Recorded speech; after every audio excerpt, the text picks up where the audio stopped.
kung ano man yung request nila ay ng ICC, yun daw ay pagkakanulo nila ang Pangulong Duterte dahil sa mga sinabi ni Pangulong Duterte na pag-amin na siya ay may ginurbur, ganito, ganyan, di ba? So ngayon, mga palangga, ang sabi nila, na parang ano daw, talagang ang acting pa ni Sinan Bersamin na parang mapipilitan sila na ibigay o makipagtulungan tapos napipilitan. Kumbaga ayaw daw nilang gawin yon pero mapipilitan sila na talagang makipag-ugnayan sa what? Dito sa Interpol o sa ICC. Ito mga ulol na to. Okay, basahin natin uli sa mga kakilala lang sa kay Palangga. Alright? Itong mga julul na ito, mga kababayan, nuknuka ng kasinungalingan. Okay, may gusto lang akong balikan dito sa ating notes.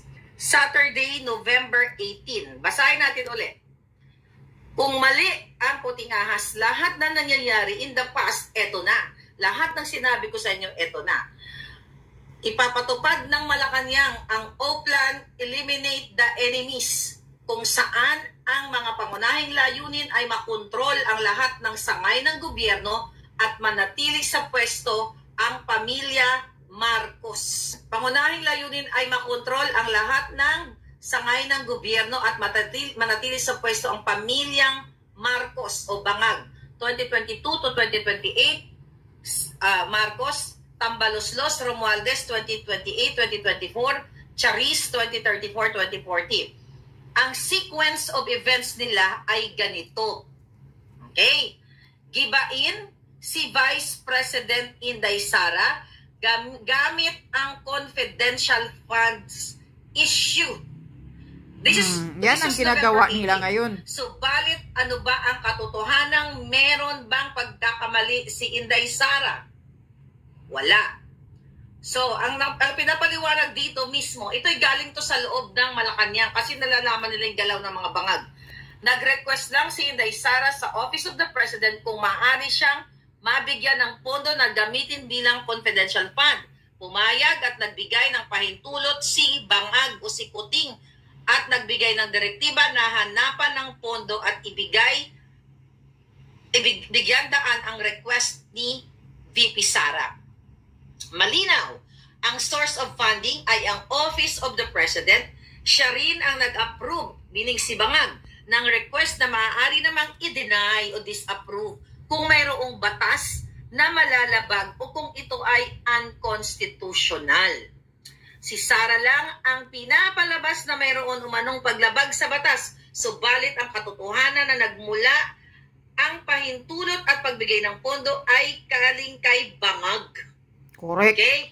Na bilang siya ay trap nga yun kay Sara siya rin ang #1 enforcer of all laws of the land. Ngayon, kung ito ay unconstitutional, si Bangag ang dapat managot Correct. At ma-impeach dahil siya ang nag-aproba at nagbigay ng pondo kay Sara. Exactly pa ulit-ulit nagsimula sa confidential fund. Ang nagbigay si Bangag, pero ang itinatarget si Inday lang. Kasi nga, ito plano yung na nga nila i-eliminate ang Pangulong Duterte at ang mga Duterte. Trap nga nila yung confidential fund. Sabi nga dito ng ating puting ahas, ignorance of the law excuses no one from compliance therewith, not even when you are the president. Diba na lang, kung na-set up si Inday Sara ni Bangag at pinainan ng kaso tulad ng inaakusa kay Inday Sara ngayon, November 18 of 2023. Number 1 na gagawin nila, Miss Marlica, patahimikin si Tatay Digong. Ano daw pagpatahimikin? Gagamitin ni Bangag at ni Tambaloslos si Remulla para gumulong ang request ng ICC. Grabe, na makapag-imbestiga na umano ay genocide na naganap noong panahon ni PRRD, bunsod ng War on D. Sa pamamagitan nito, sila ay umaasa na tatahimik at magwawalang kibo si Digong sa lahat ng korupsyon, anomalya at kalabisang ginagawa ng Marcos, Lee Satanas at Tambaluslos Administration. Ang magiging bahagi ng playbook nila, Miss Maharlika, i-expect ito ng taong bayan, kaya kailangan ilabas mo ito. Kaya sabi sa akin, ilabas mo ito sa taong bayan. Bahagi, Miss Maharlika, ng playbook ni Bangag Ahas Tambaluslos ay ang pagpalaya ni Dilima.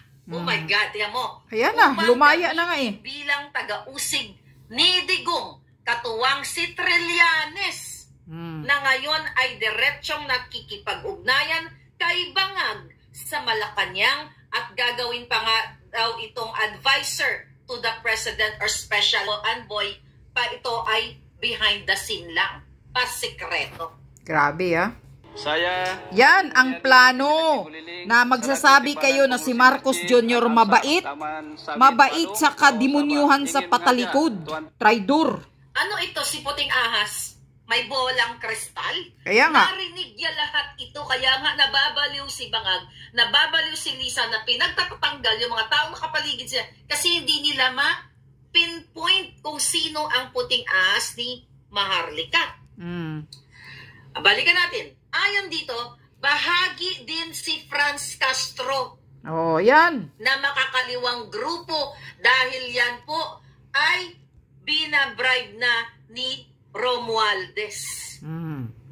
According to our Puting Ahas, ayan, dahil si Castro ang kanilang team nawawasak at sisikil kay PRRD sa pamamagitan ng isinampang kaso laban dito. At gagawin nila si former President Gloria Macapagal Arroyo ay kanila rin iipitin dahil ito ay kilalang alay ng mga Duterte. Okay, bukod sa nagkatotoo nga lahat. Dito, tungkol sa Malampaya, tinanggal rin bilang opisyal ng Kamara. Ito, tignan mo, si PGMA. Ang layunin ay takutin ang lahat ng alyado nito at huwag makialam. No wonder, no? Parang hindi nakikialam si GMA ngayon. Tignan nyo, kaya nga, pa ito, mga itan. hindi na nakikialam si GMA, si Arroyo. At huwag sa Congress magsalita laban sa lahat ng gustong gagawin ni Bangag Ahas Tambaluslos. Alam naman ng lahat ng abogado who, sabi pa nga niya dito, who is worth his salt, that the case against her will never prosper due to inordinate delay. Ang ating pong jurisprudence ay hitik sa mga kaso na nagdi-dismiss dahil sa inordinate delay. Actually, si Bersamin to no? Charing lang. Ang nagbigay sa atin ay Bersamin, etos lang, na ibig lamang sabihin ay sobrang tagal nang nakabindin, dinidinig o naisampa ng higit sa 10 taon mula nang ito ay umano'y naganap. Sa harassment case na ito in 2007 pa ang aligasyon o higit kumulang 16 years. Sabi dito, malamang karamihan nga sa mga kasali o testigo ay limot na at ang nangyari dahil sa tagal at katandaan o kaya nangamatay na dahil sa edad. Ulitin ko, sa kapapasok lang, ang binabasa ko po na information coming from our Puting Ahas, November 18, 2023. At ito ngayon ang nakikita nyo. Next, Miss Maharlika, ang target ay si Pastor Quiboloy. Okay? Pastor Quiboloy ay extradition ni Pastor Quiboloy, pero hindi nga nagkaroon ng extradition. But, sabi dito, i-dismiss ni Remulla ang kaso ni Quiboloy. Ito pa lang yung plano nila before the WADCOM, na nakapal sa Davao upang maging eligible na ang gagawing request ng US FBI for extradition ito. Sa ilalim kasi ng batas, hindi maaaring i-deport ang dayuhan o ma-extradite ang Pilipino if there is a pending or ongoing case against a respondent due to primacy of Philippines jurisdiction over persons residing or sojourning within who is accused of having committed a crime. Okay. Diba ang nangyari, sinubukan nilang i-extradite si Pangulo, si Pastor Quiboloy. Pero ginawa nila ng paraan sa pakipagsabuatan ulit ng mga buwaka ng inang sa Quadcom na yan, no December pa lang, diba? At binuhay nga yung mga kaso, di ba? Binuhay ang mga kaso. You know that already. Hindi ko na-explain yan. Next, Miss Maharlika, ang gagawin nila ay closure of SMNI. Nangyari na nga eh. Nagkamali ba si Puting Ahas? Hindi. Sabi niya Yes, dito, nangyari lahat. martial law na ngayon dito sa Pilipinas, Miss Maharlika. Nakakaawa, nakakalungkot ang sitwasyon ng ating bayan. Kitang-kita ang sadyang pananahimik ng traditional media dahil na rin sa pressure at pananakot ng Marcos Ahas administration and tambaluslos sa lahat ng mga media outfit na maging kritikal o babatiko sa kanila. Pero yung iba ay nababayaran at yung iba naman natatakot. No wonder, Rappler, AB, lahat yan mga anti-Marcos tahimik. Nagkamali ba si Puting Ahas? Hindi. Pangunahin dito ay ang SMNI sa pagdating sa broadcast media dahil ito ang platform ni Pangulong Duterte at marami pang mga kritiko ng pamahalaan, isa-isahin nilang patatahimikin. Dahil dito, kinakailangan ng administrasyong patahimikin ito at wala, sabi niya, at walang ibang paraan kung hindi ipasara at hanapan ng violation ng paggamit nito ng kanilang prangkisa. Nagkamali ba si Puting Ahas? November 18, hindi pa po sarado ang SMNI. Wala pa yung mga eksena ngayon na nakikita ninyo. Na ginagawa nila ng pagigipit kay Pangulo Duterte, kay Pastor Kibuloy, sa atin lahat. O, nagipit na sila noon. Ngayon, nakailera din ang kanilang plano kung paano ipapasara ang mga maliliit na pahayagang kumukontra sa kanila o nagkikriticize sa kanila. Sabi niya, dahil ito lamang ang mga nagbabalita, okay? Ang mga nagbabalita ng lahat ng kabalbalan ni Marcos Ahas, tambaluslos at lahat ng mga bangag kasama na ang mga vlogger. Susubukan nilang sungkitin isa-isa ang mga manunulat sa pamamagitan ng pag-alok na magsulat at sumama sa ibang kontroladong pahayagan kapalit ng mas mataas na sahod. Papalabasin nilang na pirata ang mga kawani, okay, ng mga pahayagang ito. Kunyari, dignified, okay? Inalok nila ng mas mataas na sweldo, kunyari. Okay? Para maglipat ang mga work, mga staff. Hahanapan din ng kung ano-ano mga violations ang mga tabloid na hindi umaayon sa kanila. Okay? Katulad ng pagsilip sa kanilang mga BIR, tax return, at hahanapan ng butas para madiin o maipasara. Okay, yan ang sabi. Okay, ito na. Ang title, Maharlika at Vloggers, November 18. Malaking halaga ang nakalaan sa mga critical na vloggers para alukin at suhulan, tumahimik lang at tigilan ang paglalahad ng mga totoong kaganapan sa pamahalaan. Ikaw, Maharlika, ang numero unang target ng mga aso ni Ahas at Tambaluslos. Hinahanapan ka kung sino ang tamang linya papunta sa iyo o dili kaya magkano ang halaga kapalit ng pananahimik mo. Yan, grabe yan. So, nagkatotoo. Ang plano nila, ha? Grabe pala ang plano talaga noon pa. Tahimik mo. Di ba sinabi ko sa inyo yan? May nag-alok sa akin December of 2022 pa lang, di ba? Name your price. Pinapauwi pa nga ako, di ba? At sasalubungin daw ako ng red carpet. Di ba? Nili Satanas dyan sa Malacanang. Red carpet na punong-puno ng ahas at lason. You know that already. Now, sabi dito, maghahanap daw ng linya para sa'yo. Okay? Kasi tanggap at aminado sila bangag, okay? Na si, di ba, bongga, tanggap at aminado sila bangag na si Maharlika ang #1 media assassin. Totoo naman. Di ba?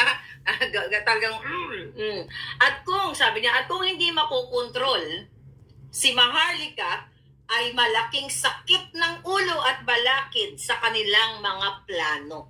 Tama. Okay, ayan. You know that already? Balakid kay Lisa Marcos. Kaya ang gagawin nila ay patuloy na aatakihin si Inday Sara at ang mga Duterte at ito ang ito ang utos ni Tambaluslos, removal of Sara. Para si Romualdez na ang magiging new VP. Sabi dito, through impeachment, they will remove Sara through the help of the heavily corrupted House of Representatives and the full cooperation of the compromised and unprincipled Senate. When this happened, power is now absolute in the hands of one family, and the Philippines and Filipino people are doomed. November 18. Nabanggit si Dilima. Okay? Kasabwat sa kanilang mga plano. Nabanggit si Trillanes, November. And now, nung nakaraang linggo yata, sinabi ko sa inyo, hawak ko yung 3 passport ng ICC na binigyan ng VIP treatment ni Tambaluslos. Okay? Kaya nga, dyan nakatira sa hotel ni Saldico. Shopping, lahat mga palangga. So, eto na ngayon ang sinasabi ko sa inyo na never ever nagkamali yung puting ahas. Kaya nga sila Pangulong Duterte at ang mga pamilyang Duterte, we have to be grateful. Okay, kaya no wonder present ang mga makakalimang grupo. Yang sila Raul Manuel Brosas Castro. Nasabi nga natin yung mga hayop, mga putang, mga buwaka ng Genemis na yan, nagre-recruit ng mga kabataan sa mga probinsya para isalang maglumaban sa gobyerno at gurgurin ang mga kapulisan, ang mga kasundaluhan natin. Now, kaya yung mga ginagawa ngayon nila Bangag, na kunyari nagbigay ng statement na hindi nila pipigilin ang ICC, ito lahat ay planado. Si Trillanes ay kasabwat nila.